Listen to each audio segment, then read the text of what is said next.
இந்த வீடு பார்த்தீங்கன்னா மதுரை வாயில் சரௌண்டிங்கில் அமைஞ்சிருக்கு. இது பார்த்தீங்கன்னா மாதம் 48,000 ரெண்டல் இன்கம் வரக்கூடிய வீடு. இது புது வீடு. 1170 square feet land area, 2700 square feet built up area வரும்.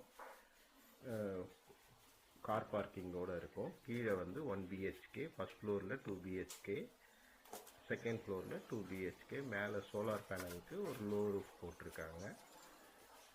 வீடு வந்து புது வீடு, கொஞ்சம் இன்டீரியர்லாம் பண்ணியிருக்காங்க. மேற்கொண்டு உங்களுக்கு எதுவும் விவரம் வேணும்னா கீழே உள்ள நம்பருக்கு நீங்கள் கால் பண்ணி கேட்கலாம்.